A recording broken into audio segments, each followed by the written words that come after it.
Hello guys, ആദു talks എന്ന YouTube ചാനലിലേക്ക് സ്വാഗതം. എൻ്റെ പേരാണ് ഡിങ്കു. എന്നെ വീട്ടിൽ വിളിക്കുന്ന പേര് ഡിങ്കൻ. എന്നെ ആദു എപ്പോഴും വിളിക്കാറ് ഡിങ്കു ഡിങ്കു എന്നാണ് കേട്ടോ. എൻ്റെ അച്ഛനാണിത്. എന്നാൽ ഈ മനുഷ്യൻ എന്താണ് അപ്പം ചെയ്യുന്നത്? എനിക്ക് ഇങ്ങനെ തടവി തരുന്നത് എല്ലാ ദിവസവും രാത്രി വന്ന് ഇങ്ങനെ തടവി തരും. എനിക്ക് കാലും കൈയും വേദനയുള്ളതുകൊണ്ടാണ്. എനിക്ക് പിന്നെ പറയാൻ പറ്റത്തില്ലല്ലോ. അതുകൊണ്ട് അച്ഛൻ ഇങ്ങനെ ചെയ്യുന്ന പാവ അച്ഛൻ എനിക്ക് എപ്പോഴും ഇങ്ങനെ തടവി തന്നോണ്ടേയിരിക്കും. അപ്പോൾ അച്ഛൻ നമുക്ക് ഓടിക്കളിക്കാം. അച്ഛൻ പറയും കിസ് കൊടുക്കുക. അച്ഛൻ ഞാൻ ഉമ്മ കൊടുത്തു. അച്ഛൻ എൻ്റെ പൊന്നാറ്റി ഉമ്മ. അച്ഛനെന്നെ വലിയ കാര്യമാണ്. അച്ഛനെന്നെ വലിയ ഇഷ്ടമാണ്. പക്ഷെ ഞങ്ങൾക്ക് ഓടിക്കളിക്കണം. അച്ഛൻ ഓടിക്കളിക്കാം. എൻ്റെ കൈ പിടിച്ചിട്ട് അച്ഛനെന്നെ ഇങ്ങനെ തടവുകയാണ്. അച്ഛൻ ഓടിക്കളിക്കാം.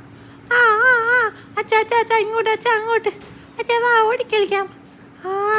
ഞാൻ അച്ഛനെ തോപ്പിച്ചേ. എന്നെ പിടിക്ക് ഇല്ല അച്ഛനെ ഞാൻ തോപ്പിച്ചേ. എന്നാലും എന്തിനാ എന്നെ പിടിച്ചേ? ഞാൻ മിണ്ടത്തില്ല അച്ഛനോട്. അച്ഛാ ആദ്യം എൻ്റെ ഫോട്ടോ എടുക്കാൻ വേണ്ടിയാ. എൻ്റെ സമ്മതമൊക്കെ ചോദിക്കണ്ട അച്ഛാ. എൻ്റെ സമ്മതമൊക്കെ ചോദിക്കാണ്ട് ഫോട്ടോ ഒക്കെ എടുക്കാവോ? ഞാനൊരു സെലിബ്രിറ്റി അല്ല അച്ഛാ. പറ